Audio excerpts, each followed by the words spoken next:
So what really is intensity? So I think when most people think about intensity, obviously we think about how hard we're going in the gym. Like how much effort are we actually putting out there into our workouts? And while that's not completely wrong at all, like that's completely correct, but I think there's a lot better ways to think about how to improve your intensity to further progress in your gym.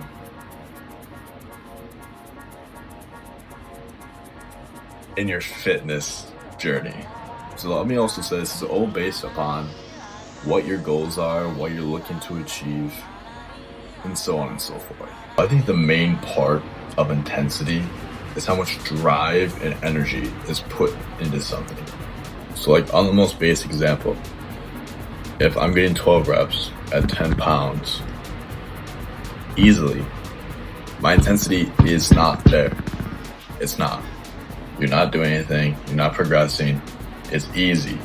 It's a warm-up, if that's all it is.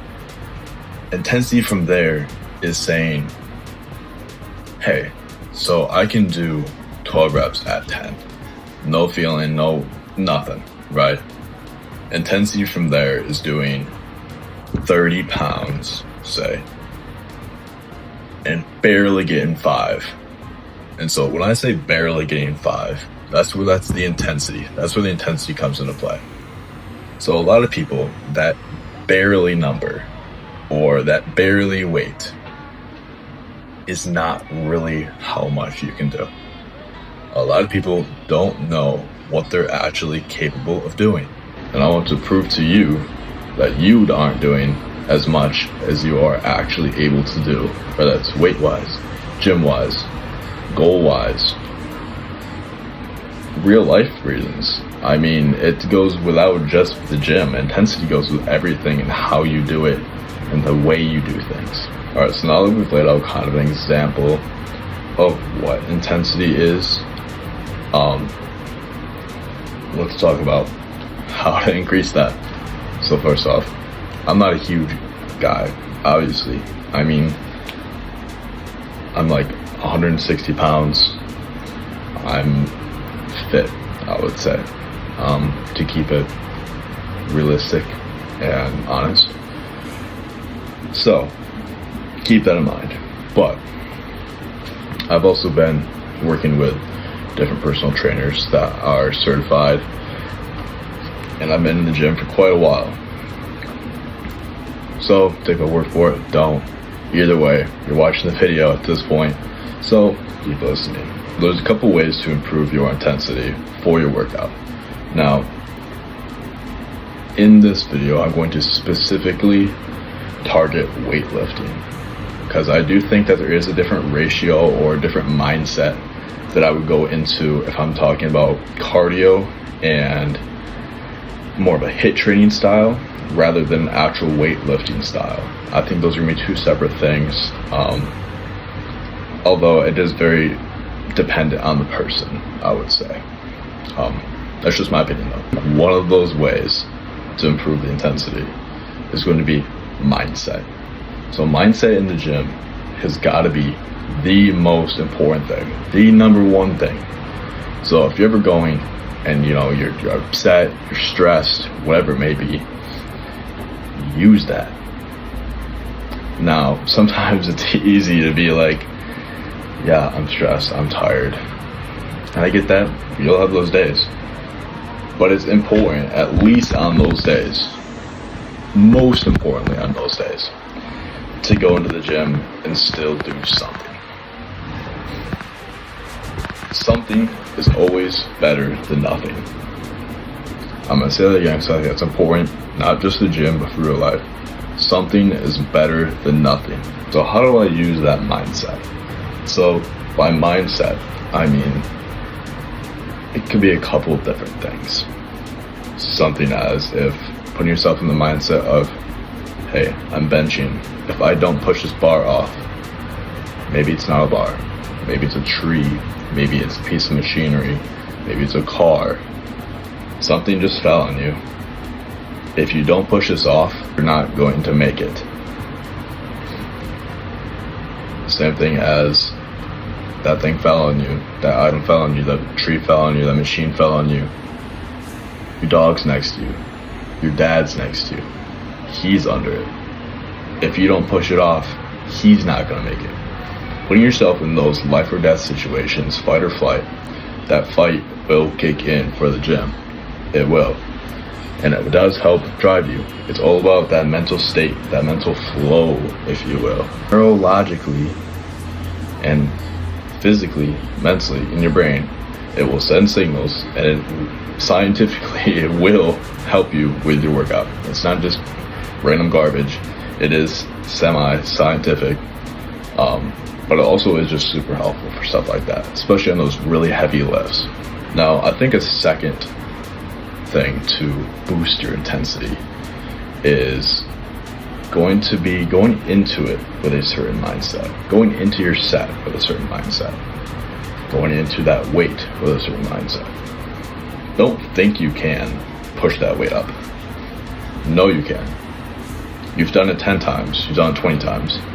You did it last week, you did it 2 weeks ago, you did it when you were 20 pounds lighter. That weight's gonna go up. You just have to tell yourself that weight is going to go up. It's not an if, it's a when. Just push it up. There's no other option. You can get it and you will get it.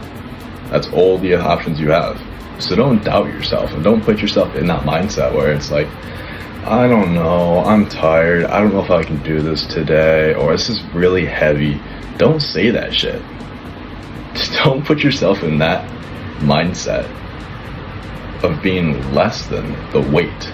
You're so much more. So don't put yourself down because you don't think you can do it. Just do it. Just push the weight up. That's all you have to do. It's that easy. Now, I think a third thing when it comes to intensity is sound. So for whatever reason, in the Big 25, there's a stigma behind making sound and, making some sound with the weights, sound with your mouth, whatever it may be. Just make some sound. Now, fair warning, don't be obnoxious. I don't want to hear you throwing around hundreds of pounds, 20 pounds, anyway. I want to hear you slam that shit. That's dumb and obnoxious. So let's please not do that. But that being said, if it's a ton of weight, respectfully make some sound. You don't have to be afraid to make sound. I feel like back in the classic days, sound was a big part of it. Ronnie Coleman screams, grunts. It's kind of funny, but he does it and it helps him. It's not just neurological, it's physical. Football players, you grunt when you hit each other. Sprinters, I mean, you're breathing hard, you're panting. It's expressing and releasing energy, because it's so weird to go walk to the gym and see kids doing like a shoulder overhead press, and they are making no sound and have the straightest face. It's the gym, okay? I get it. Maybe there's some pretty girls there, or some chads, right? And you don't want to make an ugly face while you're at the gym. Reasonable. But if you want to make any improvement, make that ugly face. Grunt a little. Make some sound. It looks so stupid if you're sat there straight face, like just curling. Like, I can tell you're not working hard, and that's upsetting me because you're wasting your time and you're wasting my space, because I know you're standing right in front of the dumbbell rack curling like 5 pounds, and you're in my way, taking up my time and not improving yourself. So just go home at that point. But intensity really is just about pushing yourself. I mean, at the end of the day, it's how hard you work, how much effort, energy you're willing to put into something, right? It's about actually doing it, and doing it hard and rough, straight to the point. There's a reason why football coaches in particular are so far into the idea of intensity. That's all they preach, that's all they say. It's intensity, it's intensity, it's intensity. The whole reason they preach that is because the only way to make drastic changes is intensity. If you do something soft, if you do something light or barely putting any effort into it, you only get as much back as the effort you put into something. If I'm going to the gym every day and I'm curling 5 pounds for a year straight, and every day I go in, I curl it, curl a 5, 12 reps, put it down, I'm done for the day. If I do that every day for a year, I will make 0 change. You know why? Intensity. My body is comfortable. You don't want to be comfortable. Intensity isn't about being comfortable. Intensity is about pushing yourself to that new point, that new limit, and expounding upon that and pronouncing something new from that challenge. If you half-ass something, you don't put much effort in as you could or should, you're not going to get the full amount of what you could accomplish out of that. If you put work, labor, sweat, blood, tears into something, if you put your intensity into it and what you can truly do into something, it will be done. And it will be done as hard as you can. Whether that's enough or not doesn't matter at that point. You can fail. But if you put your whole being into that and put as much intensity as you had into that thing, you've already won. But anyway, that's a short brief on my perspective on intensity. If you're looking for more of my content, I do have a TikTok and Instagram. I will go ahead and put the link in the bio, but stay frosty.